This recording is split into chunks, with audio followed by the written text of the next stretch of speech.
Ah! Awesome, man. Ah! Respect, bro. Great work. Appreciate it. Great work.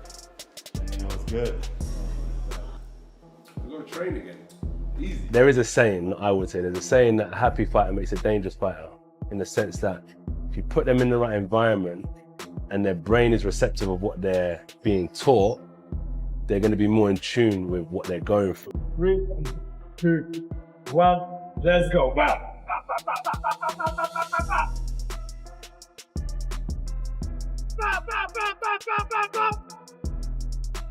5, 4, 3, 2, 1. Ah.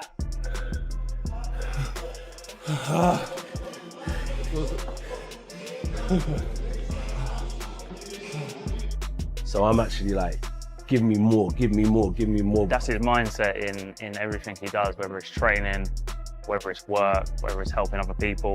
With only a few days left until fight night, Anthony Joshua has fully locked in, and everything coming out of his camp points to a man treating this bout with absolute seriousness. You know, so I use YouTube a lot, where there's a lot of videos what I listen to, and I update it, and I can always revert back to it when I'm feeling low to get a bit of motivation.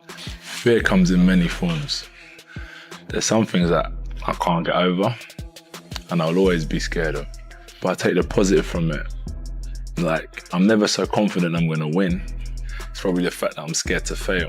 Coaches aren't meant to understand that you're tired. Coaches aren't meant to understand that you have emotions. Coaches are just supposed to look at you like you're a machine, and they just want results. I may be tired, but I just got to bite down on my gum shield, because if I can perform to an elite level when I'm tired, imagine what I can do when I've got rest or I've got energy. I've been through them days where I'm looking for sympathy and you just don't get it. In sport, but you don't get it. I always knew there could be the most talented fighter out there, especially in our industry. If they can't sell tickets, they can't put bombs on seats, they'll never showcase their skills to the world, no matter how good they are. And that's why I say you have to have marketability and you have to have ability. And when you bring those two worlds together, it's a recipe for success. There's no casual tone, no exhibition mindset, just relentless preparation as AJ fine-tunes his conditioning, sharpens his combinations, and commits to a disciplined and pressure-heavy game plan. This isn't about headlines or novelty. It's about timing control and making sure there are no loose ends when the bell rings. To stay humble means treat the person who is beneath you in a different class to the same person who's above you in a different class. It's an equal playing field, and we have to treat everyone with the same respect. And that's why, you know, people fight for equality. And I think that's important, and that's why I mix stay hungry and stay humble together in such a fine way that they gel together well. Stay hungry, stay humble. Joshua knows the stage is massive, the spotlight unforgiving, and the expectations sky high. And that's exactly why his approach has been all business. Ah, shit, and again. Good, and again. Good, 2 more. 1 more of them. Good. You have to find it within yourself. If I've got to tell you to get up, and I've got to tell you to go to work, and I've got to tell you to do everything, then until that person stops telling you, you're never going to be able to achieve anything. So that's the best piece of advice I've been given, is find it within yourself to be motivated. You've been blessed with a brain, heart for emotions, spiritual connection. As the countdown shortens, the message from camp is clear. AJ isn't easing into this moment. He's going all in, determined to leave nothing to chance when he steps into the ring. On the other side, Jakepaul is also deep in preparation, pushing his training with heavier sparring partners and sharpening his movement as he readies himself for the biggest test of his boxing career. There's very clear paths to being able to beat Anthony Joshua. Something about him. I was supposed to fight Gervonta and then go and fight Joshua maybe next year. When Gervonta got into his whole fiasco, Joshua was one of the first names on the list. I would say he's definitely was surprised and maybe thought I was just all talk and not actually wanting to do it and just saying it for hype. I think that's what a lot of people think when I say crazy things like fighting Canelo or Bud or Joshua.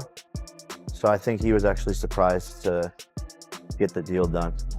The confidence remains high, but the work reflects an understanding of what's coming. Longer rounds, tighter defense, and constant emphasis on surviving pressure. With the clock ticking down, Jake's camp is focused less on talk and more on readiness. Knowing this isn't just another crossover moment, but a night that will define how seriously his boxing journey is taken. I don't want to ask you about a prediction for Jake Paul and Anthony Joshua because I think a lot of people know what will happen. But is it dangerous for Jake Paul to be taking on a big heavyweight? You're a heavyweight, man. I wouldn't want to get punched by you here.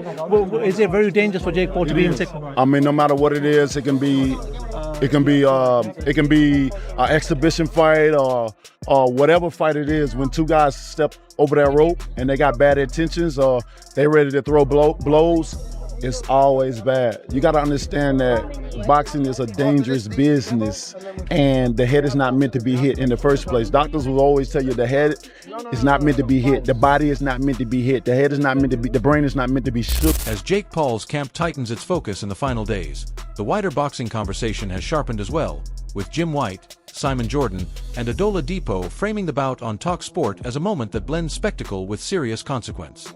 With the fight just a week away in Miami, the panel acknowledged the event's massive commercial pull while questioning how such a matchup was sanctioned, noting Florida's reputation for approving unconventional contests. Jordan argued that Paul's status is rooted more in commercial influence than sporting merit, stressing that while Paul draws audiences and subscriptions, the competitive gap between him and a former unified heavyweight champion remains stark. If AJ was fighting an area level heavyweight now, it wouldn't go beyond a round. I'd expect AJ to get rid of him, let alone AJ being 40 pounds heavier. The Americans look at AJ slightly different to how we do. They look at him as someone that's washed up. When he was in their country, he got beat by Andy Ruiz, who's not gone on to do anything. If Andy Ruiz went on to have this glittering career, then it maybe would have made that defeat look a lot bigger.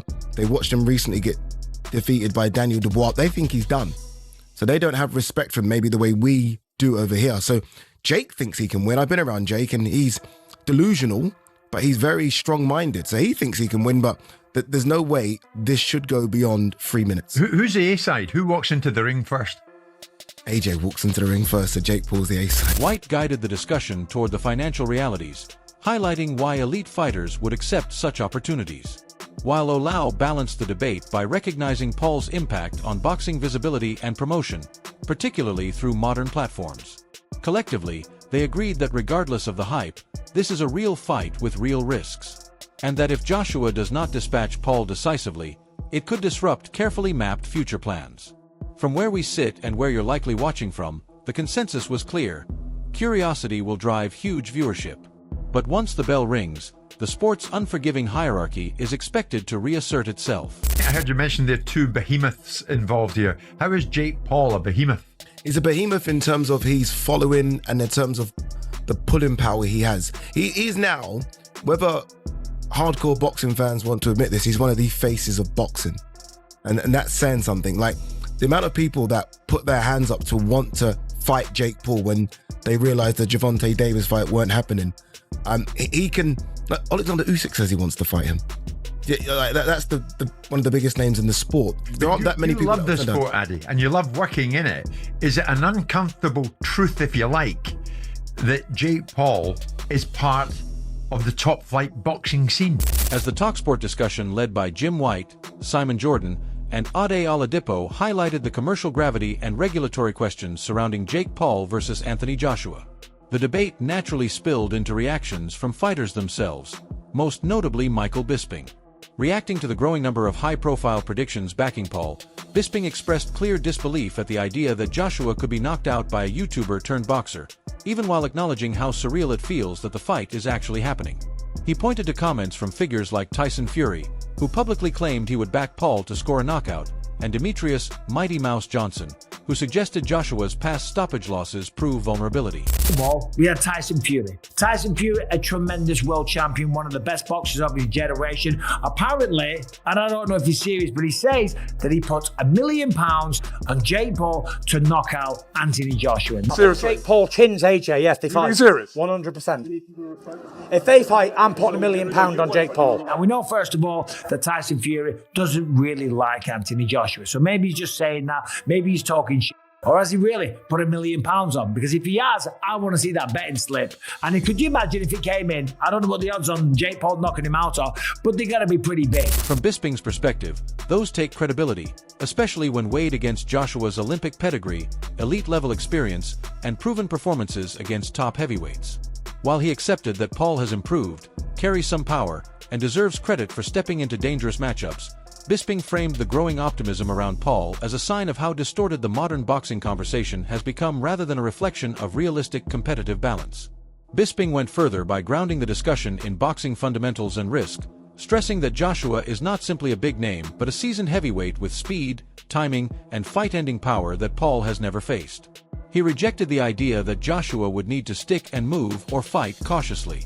Instead, arguing that Joshua has repeatedly shown he can stand his ground and dismantle physically imposing opponents, citing the decisive knockout of Francis Ngannou as a recent example. Anthony Joshua to have to dance around the ring, get on his bike, play cat and mouse, dancing around, pick his shots and stick and move. No way. Remember what Anthony Joshua did to Francis Ngannou in Saudi Arabia? He stood there, toe to toe, waiting for the opening, threw a right hand. It was like absolute lightning and the power was crippling. Every single right hand that Anthony Joshua threw, he dropped Francis Ngannou, who is a gigantic human being who does have truly one-punch knockout power, as we know. I need to knock him out. I like that. So Mighty Mouse, love you, bro, but what on earth are you talking about? Let's carry on. Addressing speculation about the fight being staged or softened by hidden agreements, Bisping leaned on Eddie Hearn's firm denials and the legal realities of professional boxing, noting that the reputational and regulatory fallout would be catastrophic if such claims were true. From where we sit and where you're likely watching, Bisping's takeaway was clear. While the spectacle draws attention and debate, this remains a real fight with real danger. And if someone is likely to pay the price for misjudging the gap between hype and heavyweight reality, it will not be Anthony Joshua. When you step back and look at everything together, there's Joshua's locked-in camp, Paul's intense but defensive-minded preparation, the talk-sport skepticism from Jim White, Simon Jordan, and Audit Oladipo, and Michael Bisping's outright dismissal of the upset talk. A clear picture forms for me. This fight is being sold as a spectacle, but it's built on very real heavyweight consequences. I respect Jake Paul for taking the risk and for putting genuine work into his boxing journey, but preparation and ambition don't erase years of elite experience, size, timing, and fight-ending power. We can debate commercial pull, licensing, and narratives all day, but once the bell rings, you're dealing with a former unified heavyweight champion who has flattened world-class athletes when they made mistakes. Suggestions that the fight might be fixed, but also from people in the boxing world that look at this as a spectacle and look at this as a circus, a sideshow, a freak show attraction, and also something that is extremely dangerous. Because if this is a real fight, and apparently it is, so we'll go with that, there's a very good chance that somebody gets hurt. And I'm sorry to say, because I love Mighty Mouse, it ain't going to be Anthony Joshua. I mean, we seen the Mike Tyson. That was all fun. That was cute. You know what I'm saying? It's fun and games and stuff. But now you're dealing with a real professional, you know. And so we'll see how it ends up. You know, like I said, I think. From where I'm sitting and where you're watching from, this feels less like a 50-50 mystery and more like a test of how long Paul can manage danger before heavyweight reality closes in. My prediction is Anthony Joshua by early stoppage. Not because Jake lacks courage, but because boxing has a brutal way of reminding everyone that levels exist. And at heavyweight, those lessons arrive fast and without apology. To wrap it all up, this fight sits at the intersection of ambition, business, and heavyweight reality.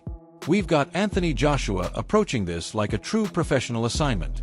Jake Paul is stepping into the most dangerous test of his boxing life. And voices across the sport, from media to fighters, largely agree that hype can outrun physics forever. That doesn't erase the intrigue or the bravery involved, but it does frame the stakes clearly. This isn't just content, it's consequence. Now, I want to hear from you. Does Jake Paul have anything we're overlooking, or is this exactly how most heavyweight mismatches end once the bell rings? Drop your thoughts in the comments. Let's debate it out. And yo, don't ever forget to like, share, and subscribe to Boxing Hot Zone. See you in the next one.